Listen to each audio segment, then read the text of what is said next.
Did you know you were different subconsciously when you were a child? You will find that empaths, the journey begins in childhood. You knew, you felt, you could observe, you were different. Welcome to the Sigma Empath Podcast Rant. No guest edition. Today's talking point.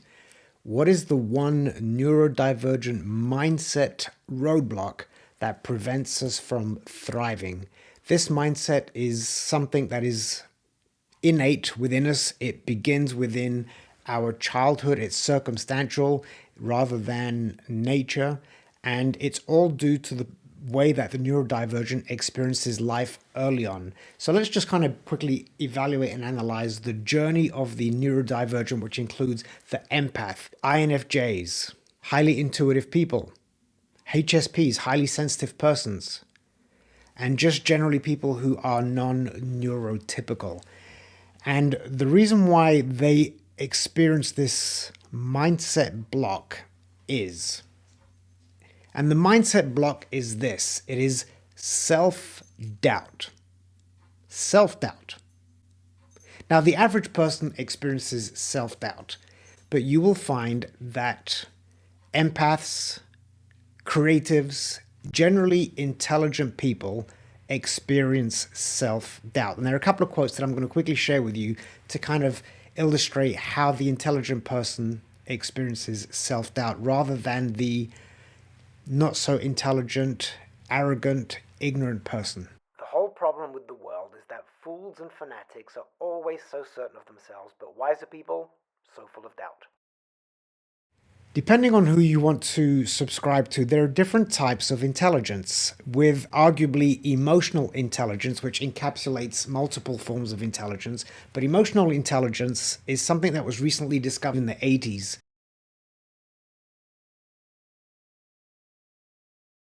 And it suddenly put a shift on how we perceived what human intelligence was, because it wasn't just purely academic and the ability to memorize and learn. And depending on who you want to subscribe to, there are multiple types of intelligence. There is spatial intelligence. Strengths are visual and spatial judgment. Athletes, dancers have great spatial intelligence. There's bodily kinesthetic intelligence. Physical movement, motor control, once again, athletes. Then we have musical intelligence. The term unto itself reveals what it's all about. People have an understanding of rhythm and tones and sounds.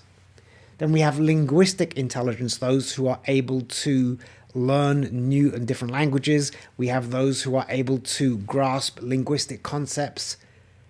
They appreciate literature and things like that. Then there's logical, mathematical skills, interpersonal. Now, these three I'm going to put into the umbrella of emotional intelligence. Interpersonal, understanding and relating to others.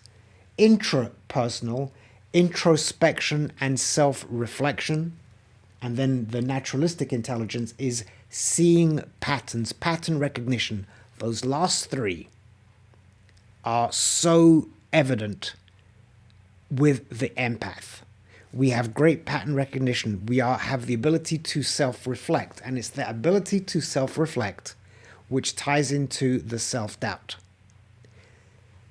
Now, the thing about self-doubt, and I'm going to share a strategy to help you repackage self-doubt so that it becomes your ally and becomes your friend, propelling you to reach higher, because self-doubt can be crippling.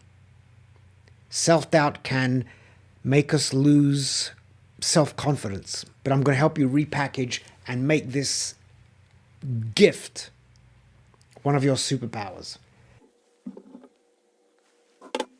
So why does the empath and the general neurodivergent experience self-doubt? Well, the journey begins in childhood. And let me know if you did experience this. Very early on, as a child, you knew, you felt, you could observe, you were different. You just knew you were different. There wasn't yet a label, there wasn't yet an explanation. Maybe you were even the black sheep in the family. You were different. Let me know, did you know you were different subconsciously when you were a child? You didn't quite fit in, whether it was with other family members, whether it was at school with other colleagues. You were potentially attracted to older people who had a different level of maturity and intelligence, but you knew you didn't fit in and you didn't belong. So right there, this hurdle at an early age letting us know there is something wrong with you. That already begins to instill a level of self-doubt. What's wrong with me?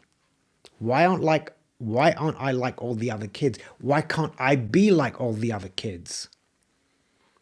Everybody seems to be doing this and doing that and liking this and liking that, and I don't relate to this. There's something wrong with me, and that is the foundation of this seed of self-doubt, which we carry on through our teenage years, and then you've got puberty. Now you've got this other dimension of trying to figure out who you are and what you are. And then you reach your young adulthood and you're seeing how everybody is fitting into these societal norms, but you don't quite get it. As a child, you were confused. Now you're even more confused because now you've got an adult awareness. You can now start comparing things on a more logical scale. You're not a sheep, yet everybody around you seems to be a sheep. And you keep questioning yourself, which goes back to the intrapersonal intelligence. You start to self-analyze, introspection, trying to find answers, understanding from within. You've subconsciously understood that the external world is not necessarily your world, so you start going inward. Why? Because you've got great intrapersonal intelligence, emotional intelligence. You're also able to start understanding the nuances, the subtle differences between you, how you perceive the world, how you experience the world, and how the rest of the world experiences it. And then now you've got the pattern recognition, the naturalistic intelligence. You just see patterns of behavior. You can identify personality and character types without even trying. You just see the world, you get this clear view of the world, and for the most part, other people don't have this broad view of the world. They are somewhat narrow-minded, which maybe sounds pretentious on my part, but most people are somewhat narrow-minded and they don't see all of this. They just see this, and because everybody else in the world sees this, they just go along with the flow. There is no reason for self-evaluation because they're just going with everybody else in the same direction. Well, this is what we do. This is how we do it. Like programmed beings. They just do. They just go like everybody else. And you're over here, not understanding why they're doing all of this identically, without thought, without questioning. So you start to self-doubt, questioning. But here's the beauty of self-doubt. This is a major talking point in this book, Flying Without a Net 2.0. Quick personal share. I had the honor and privilege of being a Cirque du Soleil acrobat. And when I joined Cirque du Soleil, I was just a dancer from a small town in Belgium called Blankenberge. And there I was, midst a acrobatic and gymnastics cast of former Olympic gymnasts, national champions, New York City Ballet, you name it, they were all these elite athletes.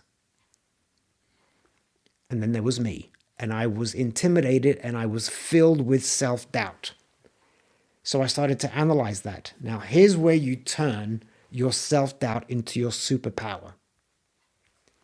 Because through identifying your weaknesses, through identifying what you are lacking, through my self-doubt, I've identified, because I have emotional intelligence, going back to the intrapersonal intelligence, I've self-reflected. I know what I want to become.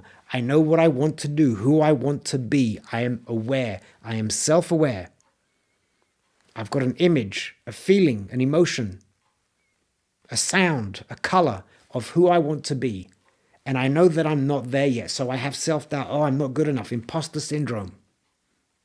But because of my self-doubt, if I take, and this is the operative word now, if I take action based on this negative feeling of self-doubt, I don't like being here. I want to be there.